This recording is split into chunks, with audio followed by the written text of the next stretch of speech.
बुद्ध ने कहा था, तुम्हारा मन ही तुम्हारा शत्रु है और तुम्हारा मन ही तुम्हारा मित्र। अगर तुमने अपने मन को जीत लिया तो तुम संसार को जीत लोगे, लेकिन अगर मन तुम्हें जीत गया तो तुम हर परिस्थिति में हारोगे, चाहे तुम्हारे पास कितना भी ज्ञान या सामर्थ्य क्यों न हो। जीवन की सबसे बड़ी लड़ाई बाहरी नहीं बल्कि भीतर की होती है, अपने मन के साथ। आज हम उसी कला को समझेंगे जिसे बुद्ध ने चित्त की साधना कहा, यानी मन को नियंत्रित करने की कला। बुद्ध कहते हैं कि मन स्वभाव से चंचल है, जैसे बंदर एक शाखा से दूसरी शाखा पर छलांग लगाता रहता है, वैसे ही हमारा मन एक विचार से दूसरे विचार पर कूदता रहता है। कभी वो अतीत में चला जाता है, कभी भविष्य में। उसे वर्तमान में टिकना नहीं आता, और जब तक मन वर्तमान में नहीं रुकता तब तक शांति असंभव है। शांति बाहर से नहीं आती, वो मन के स्थिर होने से जन्म लेती है। इसलिए बुद्ध का पहला सूत्र है, मन को देखो, मन से लड़ो मत, बस उसे देखो। जब गुस्सा आए तो मत कहो मुझे गुस्सा नहीं करना चाहिए, बस देखो कि गुस्सा उठ रहा है। जब वासना आए तो मत कहो ये गलत है, बस देखो कि भीतर क्या चल रहा है। बुद्ध ने कहा, साक्षी बनो। जब तुम अपने मन को बिना निर्णय किए देखने लगते हो तो धीरे धीरे मन की शक्ति घटने लगती है। मन केवल तब हावी होता है जब तुम उससे जुड़ जाते हो, लेकिन जब तुम देखते हो तो तुम उससे अलग हो जाते हो, और वही अलगाव नियंत्रण की शुरुआत है।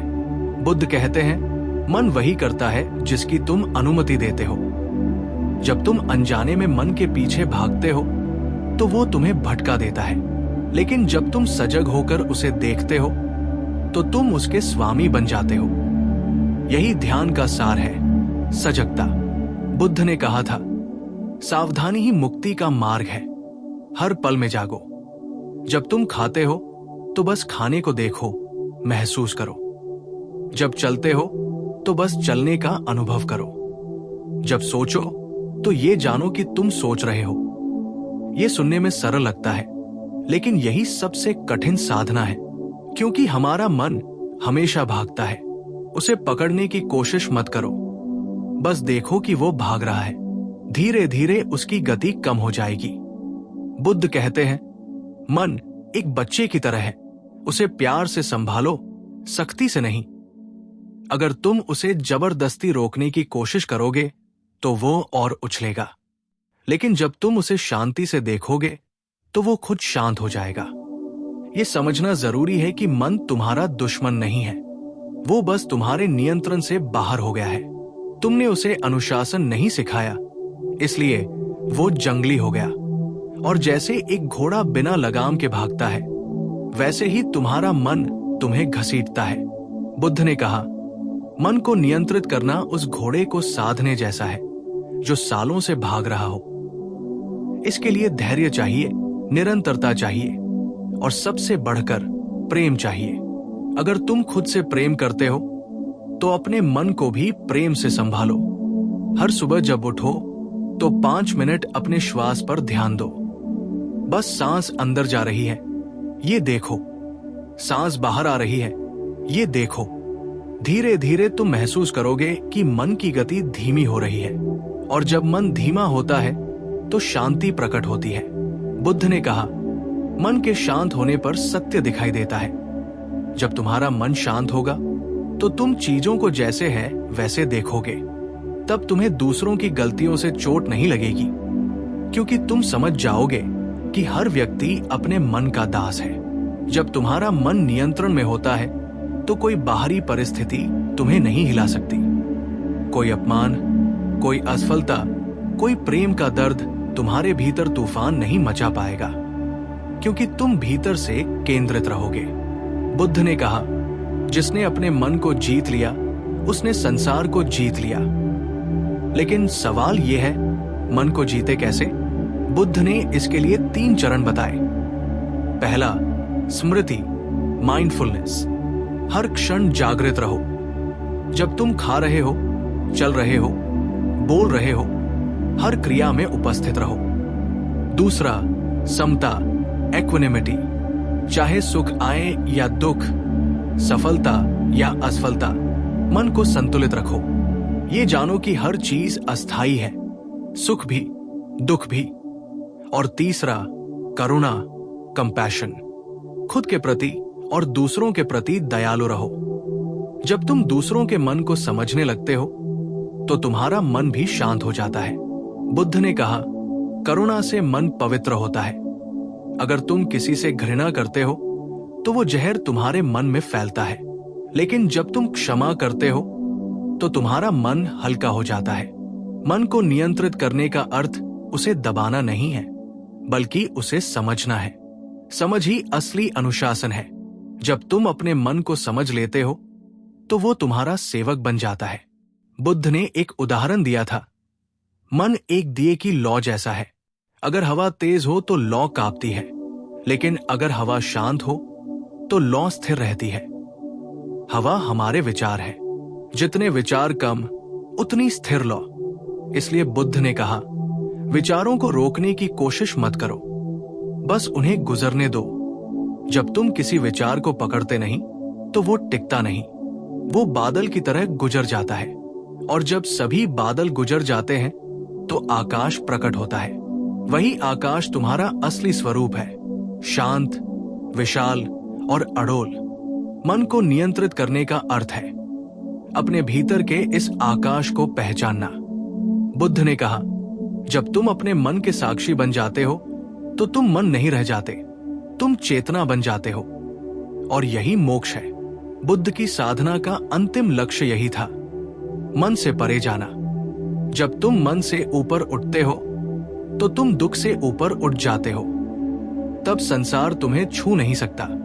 तब तुम्हारे भीतर एक ऐसी स्थिरता जन्म लेती है जो अटूट होती है। इसीलिए बुद्ध कहते हैं, शांति भीतर है, उसे बाहर मत खोजो। आज हर व्यक्ति मन की अशांति से परेशान है, चिंता, भय, असुरक्षा, तुलना। लेकिन बुद्ध का उपाय आज भी उतना ही सरल है। देखो, समझो और छोड़ दो। ये 3 शब्द तुम्हारे जीवन को बदल सकते हैं। देखो कि तुम्हारा मन क्या कर रहा है, समझो कि वो क्यों कर रहा है, और फिर उसे छोड़ दो। यही ध्यान है, यही मुक्ति है। बुद्ध ने कहा, मन को समझना ही आत्मा को समझना है। अगर तुमने अपने मन को नहीं समझा तो तुमने खुद को नहीं जाना, और जिसने खुद को नहीं जाना वो जीवन में हमेशा भटका रहेगा, चाहे वो कितना भी सफल क्यों न दिखे। इसलिए बुद्ध हमें बार बार भीतर लौटने को कहते हैं। बाहर कुछ नहीं है, सब भीतर है। जब तुम भीतर झांकते हो तो तुम्हें पता चलता है कि जो दर्द तुम्हें सालों से परेशान कर रहा था वो तुम्हारे अपने मन की रचना थी। जो भय तुम्हें रोक रहा था वो तुम्हारे मन की कल्पना थी। और जब ये समझ आती है तो सब कुछ हल्का हो जाता है। फिर तुम वही व्यक्ति रहते हो, वही परिस्थितियां रहती हैं, लेकिन तुम्हारा देखने का तरीका बदल जाता है। और जब दृष्टि बदलती है तो पूरी दुनिया बदल जाती है।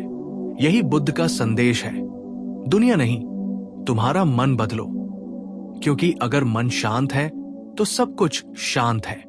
अगर मन प्रसन्न है तो जीवन सुंदर है, और अगर मन नियंत्रित है तो तुम अजेय हो।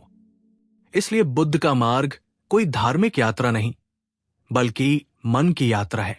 ये कोई दर्शन नहीं, बल्कि अनुभव है। इसे किताबों से नहीं, बल्कि अभ्यास से सीखा जाता है। हर दिन कुछ पल अपने मन के साथ बैठो, बिना किसी लक्ष्य के, बिना किसी अपेक्षा के। बस उसे देखो, महसूस करो और मुस्कुराओ। यही बुद्ध का मार्ग है, सरल, गहरा और मुक्त करने वाला।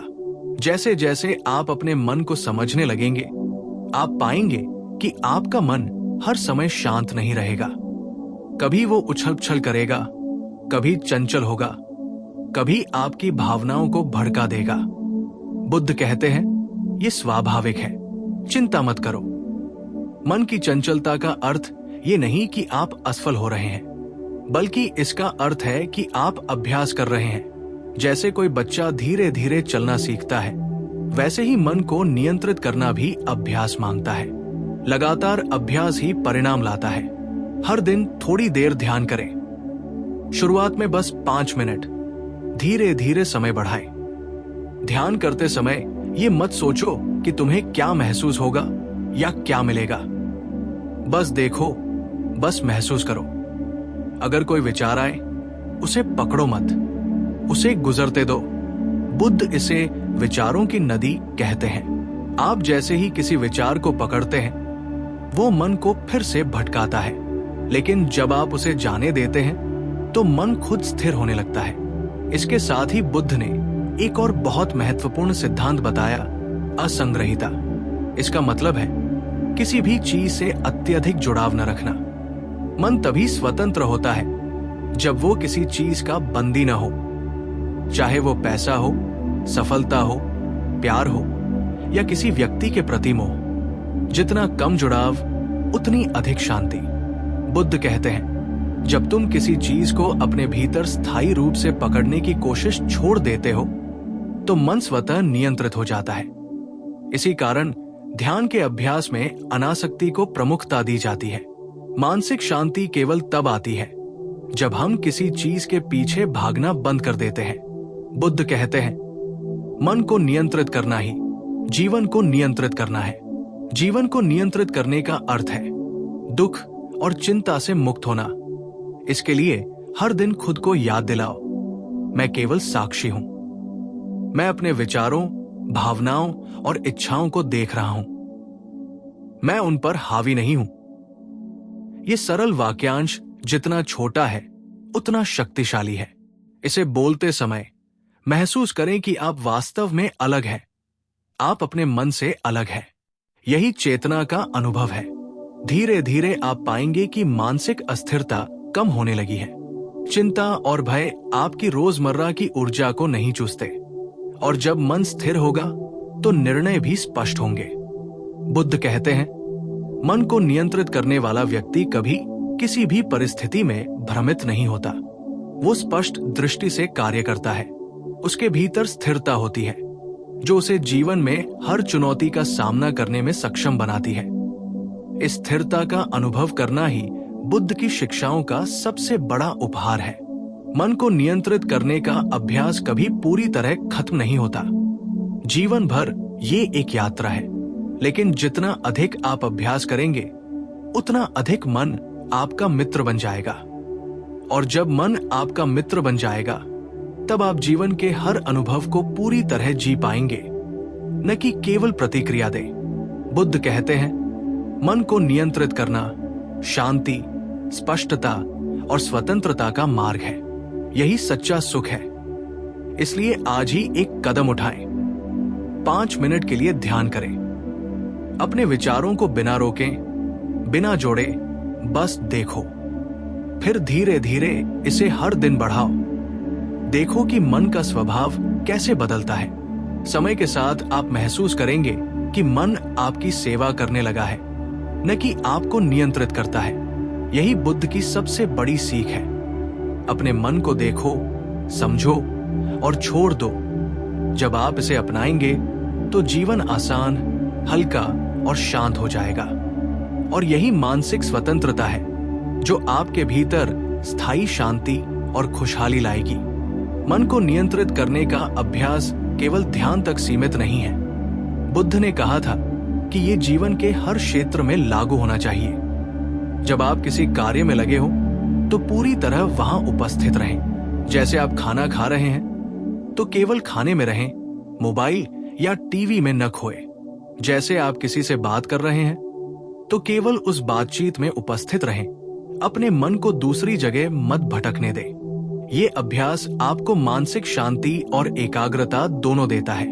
बुद्ध ने इसे सत्संग और साधना का मेल कहा। जब आपका मन लगातार वर्तमान में होता है तो आप न केवल अपने भीतर की शांति अनुभव करते हैं, बल्कि आपकी ऊर्जा भी बढ़ती है। आप काम में अधिक उत्पादक होते हैं, रिश्तों में अधिक संवेदनशील और निर्णयों में अधिक स्पष्ट। मानसिक नियंत्रण का अगला पहलू है भावनाओं को समझना और उन्हें स्वीकार करना। बुद्ध कहते हैं कि मन में उठने वाले भाव जैसे क्रोध, भय, ईर्ष्या, लालच, इन्हें दबाना या उनसे भागना उचित नहीं है। उन्हें स्वीकार करें। देखें कि ये क्यों उठ रहे हैं। जब आप भावनाओं को स्वीकार करते हैं तो उनका भार हल्का हो जाता है। इसका मतलब ये नहीं कि आप उन्हें व्यक्त करें बिना विचार के। इसका मतलब है कि आप उनके प्रति सजग रहें, और सजगता ही आपको उनकी गिरफ्त से मुक्त करती है। बुद्ध ने कहा, मन का स्वामी वही है जो अपने क्रोध, भय और लालच को समझता है, न कि वही जो उन्हें दबाता है। इसी समझ से जीवन में निर्णय लेने की क्षमता भी बढ़ती है, क्योंकि जब मन स्पष्ट होता है तो कोई भ्रम या गलत निर्णय नहीं होता, और जब निर्णय स्पष्ट होते हैं तो जीवन सरल और शांत हो जाता है। ध्यान की एक और महत्वपूर्ण कला है स्वयं का निरीक्षण। हर दिन अपने मन, अपने विचार, अपने कर्म और अपनी प्रतिक्रियाओं का निरीक्षण करें। ये देखें कि कौन सा व्यवहार या विचार आपको शांति देता है और कौन सा हानि पहुंचाता है। बुद्ध इसे आत्मनिरीक्षण और आत्म साक्षात्कार कहते हैं। जब आप अपने मन की गतियों को पहचान लेते हैं तो आप उन्हें नियंत्रित करना सीख जाते हैं। धीरे धीरे आपकी प्रतिक्रिया बजाय कि प्रतिक्रिया देने की आदत बनती है, सोच समझकर कार्य करना बन जाती है, और यही मानसिक स्वतंत्रता की असली कुंजी है। बुद्ध ने कहा, मन पर विजय पाने वाला व्यक्ति न केवल स्वयं स्वतंत्र होता है, बल्कि वो दूसरों के लिए भी प्रकाश बन जाता है। जब आपका मन स्थिर, शांत और नियंत्रित होता है तो आप दूसरों को समझने में सक्षम होते हैं। आप उनके दुख, उनकी परेशानियों और उनके भावनाओं के प्रति संवेदनशील हो जाते हैं। यही करुणा और सहानुभूति का मार्ग है, और करुणा के माध्यम से आपका मन और भी अधिक शांत और नियंत्रित हो जाता है। इसलिए बुद्ध की शिक्षा केवल मानसिक नियंत्रण तक सीमित नहीं है। ये जीवन के हर पहलू में शांति, स्पष्टता और प्रेम लाने का तरीका है। इसे अपनाना कठिन है, लेकिन असंभव नहीं। लगातार अभ्यास, धैर्य, सजगता और आत्मनिरीक्षण के माध्यम से मन का नियंत्रण संभव है। और जब मन नियंत्रित होता है तो जीवन की हर कठिनाई, हर चुनौती, हर संकट भी आसानी से पार किया जा सकता है। यही बुद्ध का संदेश है। अपने मन को नियंत्रित करो और संसार को नियंत्रित करो। आज ही ये संकल्प ले कि आप अपने मन के साक्षी बनेंगे। हर दिन कुछ समय ध्यान, आत्मनिरीक्षण और सजगता के लिए निकालेंगे। धीरे धीरे आप पाएंगे कि जीवन सरल, स्पष्ट और शांत हो गया है। चिंता और भय आपके जीवन में कम हो जाएंगे। आपके निर्णय स्पष्ट होंगे, आपके संबंध सुदृढ़ होंगे और आपकी ऊर्जा अधिकतम होगी। और सबसे महत्वपूर्ण, आप अंदर से स्वतंत्र और खुश रहेंगे। यही बुद्ध की शिक्षाओं का सार है। मन को नियंत्रित करना सीखो और जीवन की सबसे बड़ी जीत हासिल करो।